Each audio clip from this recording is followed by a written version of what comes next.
فرض کریں کسی پرانے بازار میں ایک انتہائی مہنگا بالکل شاندار اور برانڈڈ سوٹ آپ کو کوڑیوں کے دام لٹکا ہوا ملے، اسے دیکھ کر پہلی سوچ یہ نہیں آتی کہ واہ کیا قسمت ہے، بلکہ ذہن میں فوراً یہ خطرے کی گھنٹی بجتی ہے کہ یار اس میں آخر ایسا کیا نقص ہے جو مجھے بظاہر نظر نہیں آ رہا۔ ہاں، وہ ڈر لگتا ہے کہ کہیں سے پھٹاوا نہ ہو۔ بالکل، اور نیشنل بینک آف پاکستان یعنی NBP کے سٹاک کی موجودہ صورتحال بالکل یہی ہے۔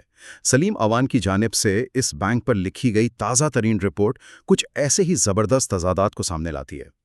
میں ہوں آپ کا میزبان، اور آج کے اس تفصیلی جائزے میں ہم اس الجھن کو سمجھیں گے۔ ایک ایسا ادارہ جس نے سال 2025 میں اپنے منافع کے تمام ریکارڈ توڑ دیے ہیں، 220% کا حیران کن اضافہ دکھایا ہے، پھر بھی وہ مارکیٹ میں کسی ڈوبتے ہوئے اثاثے کی طرح ٹریڈ کر رہا ہے۔ اچھا، ذرا اسے کھول کر دیکھتے ہیں۔ وہ یہ ہے کہ اس رپورٹ میں چھپا اصل راز محض اعداد و شمار کا اتار چڑھاؤ نہیں ہے۔ صحیح۔ نمبرز تو اپنی جگہ موجود ہیں، لیکن اصل کہانی وہ ساختی خامیاں ہیں جو ان نمبرز کے پیچھے خاموشی سے کام کر رہی ہیں۔ آج ہمارا مقصد یہی ہے کہ سرمایہ کاروں کے لیے اس الجھن کو ڈی کوڈ کیا جائے کہ مارکیٹ اتنا شاندار منافع دیکھنے کے باوجود اس پر اندھا اعتماد کیوں نہیں کر رہی۔ تو شروعات اس شاندار منافع سے ہی کرتے ہیں جس نے بظاہر سب کو حیران کیا ہے۔ رپورٹ بتاتی ہے کہ 2025 میں NBP کا ٹیکس ادا کرنے کے بعد کا خالص منافع 85.9 ارب روپے رہا، جو کہ 2024 میں محض 26.9 ارب روپے تھا۔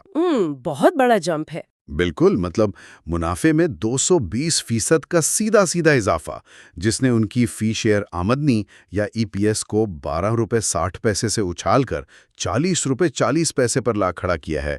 لیکن میری پہلی سوچ یہ ہے کہ کیا یہ واقعی کوئی ساختی بہتری ہے یا محض شرح سود کے بڑھنے کا اتفاقیہ فائدہ ہے؟ اتنی بڑی چھلانگ عموماً کسی ایک وجہ سے نہیں لگتی۔ آپ کا شک بالکل بجا ہے۔ یہ کوئی جادوئی تبدیلی نہیں ہے، بلکہ اس کے پیچھے خالصتاً نیٹ انٹرسٹ انکم یعنی NII کا کمال ہے۔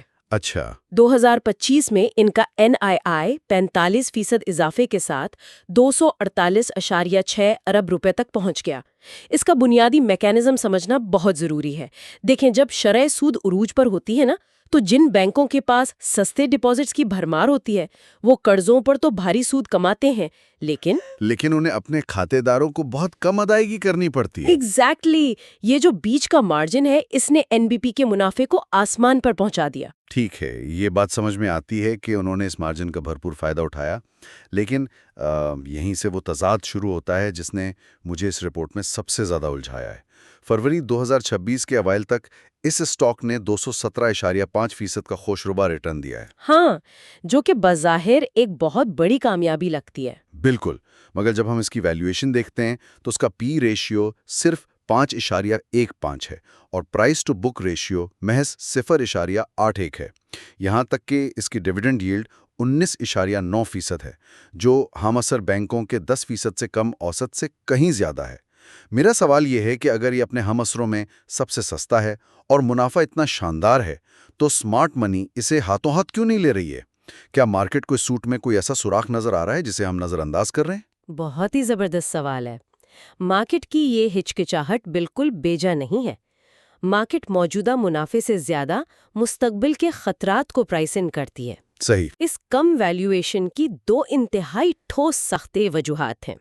پہلی وجہ ان کے اثاثوں کا معیار یعنی نان پرفارمنگ لونز یا NPLs ہیں، اور دوسری جو کہ میرا ماننا ہے اس سے بھی زیادہ پیچیدہ ہے، وہ اس کا سرکاری ادارہ یا SOE ہونا ہے۔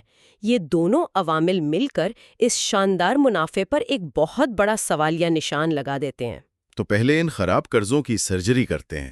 سپٹمبر 2025 تک کے اعداد و شمار بتا رہے ہیں کہ NBP کے نان پرفارمنگ لونز 158.3 ارب روپے تک پہنچ چکے ہیں، جو ان کے کل قرضوں کا 13.8% بنتا ہے۔ جی، اور یہ پاکستان کے کسی بھی بڑے بینک کے مقابلے میں سب سے زیادہ ہجوم ہے۔ لیکن یہاں میں تھوڑا سا پش بیک دوں گا۔ رپورٹ میں ہی لکھا ہے کہ بینک نے ان خراب قرضوں کے خلاف 124% الاؤنسز مختص کر رکھے ہیں۔ اگر یہ سارے کے سارے قرضے ڈوب بھی جائیں تب بھی بینک نے اس نقصان کو کور کرنے کے لیے اس سے زیادہ رقم پہلے ایک طرف کر رکھی ہے۔ بالکل کر رکھی ہے۔ تو اگر نقصان کی مکمل کوریج موجود ہے تو پھر یہ اتنا بڑا خطرہ کیسے ہوا؟ یہ بہت ہی زبردست دلیل ہے۔ 124% کی پروویژننگ واقعی ایک بہت بڑی اور مضبوط ڈھال ہے، اور بیلنس شیٹ کی حد تک یہ بینک کو محفوظ بناتی ہے۔ لیکن مارکیٹ کا مسئلہ یہ نہیں ہے کہ پرانے قرضوں کا کیا ہوگا۔ اچھا، تو پھر مسئلہ کیا ہے؟ مارکیٹ کا مسئلہ یہ ہے کہ یہ خراب قرضے پیدا کیسے ہوتے ہیں۔ یہ 13.8% کا حجم اس بات کی نشاندہی کرتا ہے کہ بینک کے قرض دینے کے کلچر یا رسک مینجمنٹ میں کوئی بنیادی خامی موجود ہے۔ اگر ایک بار اتنے قرضے خراب ہو سکتے ہیں تو اس بات کی کیا ضمانت ہے کہ کل کو جو نئے قرضے دیے جائیں گے وہ بھی اسی طرح ڈوبنے کے خطرے سے دوچار نہیں ہوں گے؟ مارکیٹ اس کلچر کو ڈسکاؤنٹ کر رہی ہے، صرف پرانے نمبرز کو نہیں۔ یہ بات واقعی سوچنے پر مجبور کرتی ہے۔ یہ تو ایسا ہے جیسے آپ ایک تیز رفتار سپورٹس کار چلا رہے ہوں۔ آپ کو معلوم ہو کہ راستہ خطرناک ہے، آپ نے ایئر بیگز بھی لگوا رکھے ہوں، لیکن آپ کے ڈرائیونگ کے انداز سے ہی واضح ہو کہ آپ ہر موڑ پر گاڑی کسی چیز سے ٹکرانے والے ہیں۔ بہت زبردست مثال دی۔ اور پھر اس کار میں ایک اور مسئلہ بھی ہے، دوسری ساختی خامی جس کا میں نے ذکر کیا، یعنی اس کا حکومتی کنٹرول۔ ہاں، وہ تو ایسا ہے جیسے آپ کار چلا رہے ہوں لیکن کسی اور نے مسلسل بریک پر پاؤں رکھا ہوا ہو۔ بالکل، اور حکومتی ملکیت یا ایس او ای ہونے کا یہ بوجھ اس بینک کی سب سے بڑی رکاوٹ ہے۔ دیکھیں، ایک عام تجارتی بینک کا واحد مقصد اپنے شیئر ہولڈرز کے لیے منافع کمانا ہوتا ہے، لیکن ایک سرکاری بینک کے مقاصد بہت مختلف ہوتے ہیں۔ جب بھی منافع کی تقسیم یا ڈیویڈنڈ کا وقت آتا ہے تو فیصلہ بورڈ روم سے زیادہ حکومتی راہداریوں میں ہوتا ہے، جیسا کہ 2025 کے اوائل میں ہوا تھا۔ ایگزیکٹلی۔ ہم نے دیکھا کہ شاندار منافع کے باوجود ڈیویڈنڈ کے فیصلے میں تاخیر ہوئی، کیونکہ حکومت کی اپنی مالی ترجیحات کچھ اور تھیں۔ سرمایہ کار اس قسم کی غیر یقینی صورتحال سے سخت نفرت کرتے ہیں۔ اور اس رپورٹ میں ایک اور بہت اہم نکتہ یہ بھی ہے کہ حکومت نے IMF سے جو نجکاری کے وعدے کیے تھے، ان کے برعکس NBP کو سوورن ویلتھ فنڈ کا حصہ بنا دیا گیا۔ میں یہ سمجھنا چاہتا ہوں کہ اس ایک قدم سے حقیقت میں کیا بدلتا ہے؟ سوورن ویلتھ فنڈ میں شامل ہونے کا سیدھا سا مطلب یہ ہے کہ بینک کی جلد نجکاری کا امکان عملی طور پر ختم یا کم از کم ایک بہت طویل عرصے کے لیے مؤخر ہو گیا ہے۔ اس سے ہوتا یہ ہے کہ بینک کی اسٹریٹجک لچک ختم ہو جاتی ہے۔ وہ کیسے؟ دیکھیں، ایک نجی بینک کا CEO مارکیٹ کے حالات دیکھتے ہی فوری طور پر کوئی نئی پروڈکٹ لانچ کرنے یا کسی غیر منافع بخش برانچ کو بند کرنے کا فیصلہ کر سکتا ہے، لیکن سوورن فنڈ کا حصہ ہونے کی وجہ سے NBP کو کارپوریٹ گورننس، بجٹ کی منظوریوں اور سرمایہ کے استعمال کے لیے ریڈ ٹیپ یعنی سرخ فیتے کا سامنا کرنا پڑتا ہے۔ ہاں، تو فیصلہ سازی بہت سست ہو جاتی ہے۔ بالکل، ان کی فیصلہ سازی کا عمل اس قدر سست ہو جاتا ہے کہ وہ مارکیٹ میں اپنے نجی حریفوں کا مقابلہ اس تیزی سے نہیں کر پاتے۔ تو ان سب کا آخر مطلب کیا ہے؟ ایک طرف ریکارڈ توڑ منافع ہے اور دوسری طرف یہ بھاری بھرکم حکومتی زنجیریں۔ جب تجزیہ کار کسی کمپنی کی اصل مالیت نکالنے کے لیے روایتی کیش فلو ماڈلز استعمال کرتے ہیں تو کیا یہ تضاد ان ماڈلز کو بھی کنفیوز کر دیتا ہے؟ 100%۔ اور یہی وہ مقام ہے جہاں فائنانس کی روایتی کتابیں کام کرنا چھوڑ دیتی ہیں۔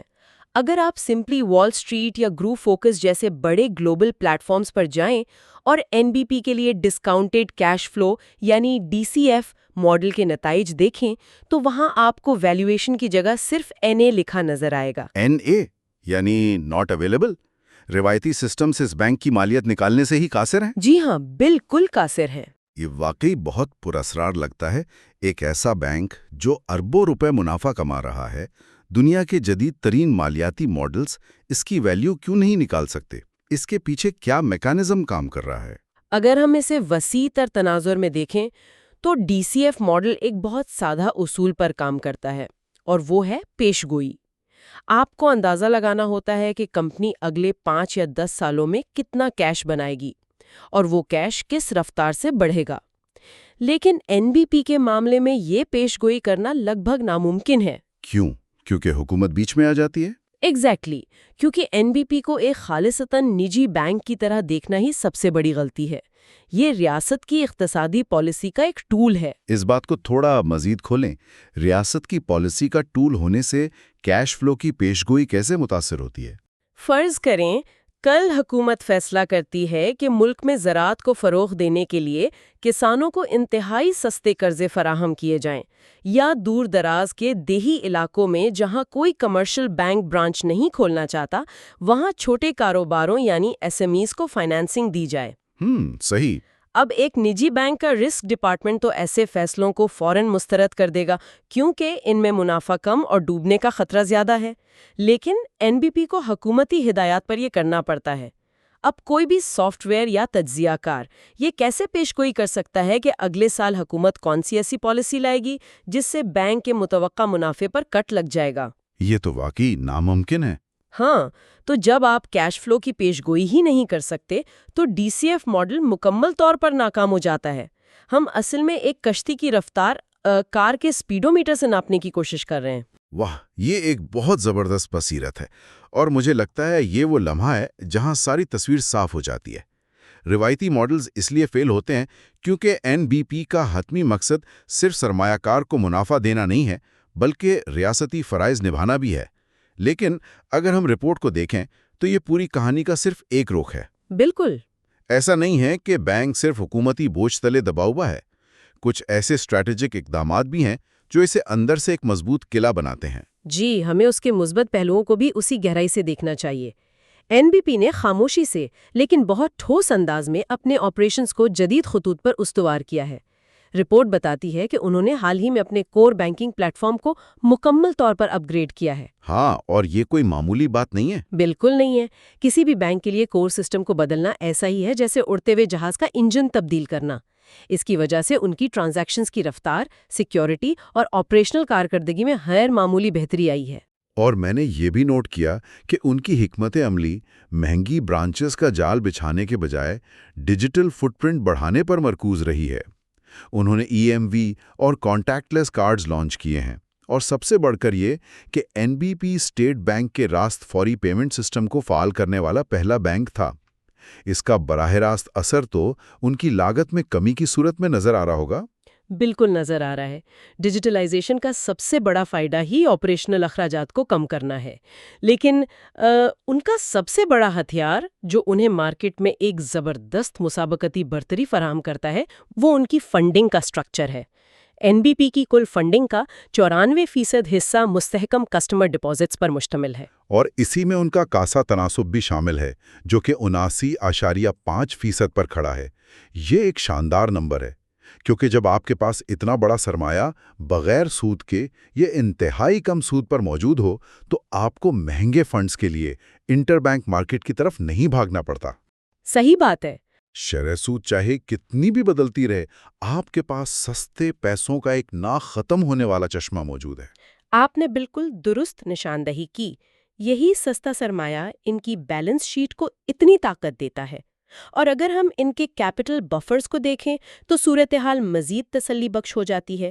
ان کا CET1 تناسب 20.51% ہے اور کیپٹل ایڈیکویسی ریشیو یعنی CAR 27.80% تک ہے۔ یعنی ضرورت سے زیادہ کیپٹل موجود ہے ان کے پاس۔ جی، عام الفاظ میں اس کا مطلب یہ ہے کہ اگر خراب قرضوں کی وجہ سے کوئی اچانک معاشی جھٹکا لگتا بھی ہے تو اس بینک کے پاس اس جھٹکے کو سہنے اور اپنے پیروں پر کھڑے رہنے کے لیے ضرورت سے کہیں زیادہ سرمایہ موجود ہے۔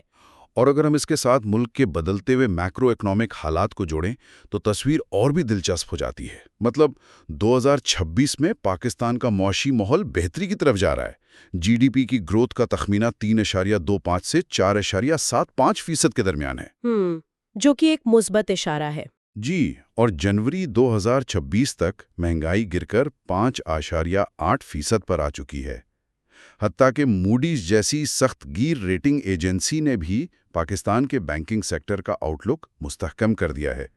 جب معیشت کا پہیہ چلتا ہے تو پرانے ڈوبے ہوئے قرضوں کی وصولی بھی شروع ہو جاتی ہے اور نئے قرضوں کی ڈیمانڈ بھی پیدا ہوتی ہے۔ بلا شبہ معاشی استحکام بینکنگ سیکٹر کے لیے آکسیجن کا کام کرتا ہے، اور NBP جیسے بڑے ادارے جن کا دائرہ کار پورے ملک میں پھیلا ہوا ہے وہ اس معاشی بہتری کے سب سے بڑے مستفید ہوتے ہیں۔ مہنگائی کم ہونے سے کاروباروں پر دباؤ کم ہوتا ہے، جس سے براہ راست ان کی قرض ادا کرنے کی صلاحیت بہتر ہوتی ہے۔ تو اب ہم اس پوری بحث کے سب سے اہم موڑ پر آ گئے ہیں۔ ایک محتاط ویلیو انویسٹر جو اس ساری صورتحال کو دیکھ رہا ہے، اس کے لیے یہ رپورٹ کیا لاہے عمل تجویز کرتی ہے؟ کیا یہ کم قیمت والا سٹاک ایک ویلیو ٹریپ ہے جہاں سستی چیز دیکھ کر پھنس جانے کا خطرہ ہے، یا واقعی یہ ایک ڈیپ ویلیو پلے ہے جس میں پیسہ دگنا ہونے کی صلاحیت ہے؟ رپورٹ اس حوالے سے بالکل دو ٹوک ہے۔ یہ سٹاک ہر قسم کے سرمایہ کار کے لیے نہیں ہے۔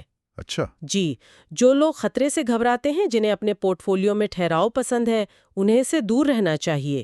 یہ خالصتاً ایک ڈیپ ویلیو اور ہائی رسک کیٹیگری کا اثاثہ ہے۔ یہ ان لوگوں کے لیے ہے جو حکومتی مداخلت اور اثاثوں کے معیار کی غیر یقینی صورتحال کو برداشت کرنے کا حوصلہ رکھتے ہیں۔ لیکن اگر کوئی شخص یہ فیصلہ کر ہی لیتا ہے کہ یار مجھے یہ خطرہ مول لینا ہے، تو اس خطرے کو منظم کرنے یا مینج کرنے کا طریقہ کار کیا ہونا چاہیے؟ اندھا دھند سرمایہ کاری تو ظاہر تباہی کا راستہ ہے۔ بالکل، اور اسی لیے رپورٹ چند بہت ہی سخت اصول وضع کرتی ہے۔ پہلا اصول یہ ہے کہ آپ اپنے کل پورٹ فولیو کا کسی بھی صورت میں 5% سے زیادہ اس سٹاک میں نہ لگائیں۔ یہ آپ کا کور ایسٹ نہیں ہونا چاہیے۔ صحیح۔ دوسرا اور اہم ترین اصول ہے ڈالر کاسٹ ایوریجنگ یعنی DCA کا استعمال۔ اس میں ایک ساتھ بھاری رقم مت ڈالیں، بازار کے اتار چڑھاؤں کا انتظار کریں اور اسے 3 سے 5 قسطوں میں خریدیں۔ اور نئی انٹری کے لیے کوئی خاص قیمت جو نفسیاتی یا تکنیکی اعتبار سے پرکشش ہو؟ جی، رپورٹ کے مطابق 175 روپے یا 170 روپے سے کم کی سطح ایک پرکشش انٹری پوائنٹ ہے۔ اس سطح پر مارکیٹ کے زیادہ تر منفی عوامل پہلے ہی قیمت میں شامل ہو چکے ہوتے ہیں، لیکن اس کے ساتھ ایک بہت سخت سٹاپ لاس کا اصول بھی جڑا ہے۔ وہ کیا ہے؟ اگر قیمت اپنی 52 ہفتوں کی کم ترین سطح جو کہ 74 روپے 19 پیسے ہیں اس سے نیچے لڑک جائے تو پھر آپ کو ضد نہیں کرنی چاہیے، بلکہ یہ مان لینا چاہیے کہ مارکیٹ کو کوئی ایسی بنیادی خامی نظر آ گئی ہے جو آپ سے پوشیدہ ہے، اور وہاں سے نکل جانا ہی عقل مندی ہے۔ یہ تو ہو گیا دفاع کا طریقہ، لیکن سرمایہ کار کے ذہن میں اصل سوال یہ ہوتا ہے کہ اس اسٹاک میں چھپی ہوئی اصل ویلیو کب باہر آئے گی؟ وہ کون سے محرکات یا کیٹلسٹس ہیں جن کے ٹریگر ہونے پر یہ اسٹاک اپنی اصل مالیت تک پہنچ سکے گا؟ ویلیو ٹریپ اور ویلیو پلے میں فرق ہی ان محرکات کا ہوتا ہے۔ NBP کے لیے کچھ خاص شرائط کا پورا ہونا لازمی ہے۔ سب سے پہلے ہمیں لگاتار کم از کم 2 ماہیوں تک ان کے نان پرفارمنگ لونز میں واضح کمی دیکھنی ہوگی، اور پرانے ڈوبے ہوئے قرضوں کی وصولی کی رفتار تیز ہونی چاہیے۔ یہ ثابت کرے گا کہ رسک مینجمنٹ بہتر ہو رہی ہے۔ اور حکومتی پالیسیوں کے محاذ پر کیا تبدیلی درکار ہوگی؟ وہاں 2 چیزیں سب سے اہم ہیں۔ اول، حکومتی مداخلت میں نمایاں کمی آئے اور بورڈ کو خالصتاً کمرشل بنیادوں پر فیصلے کرنے کی آزادی ملے۔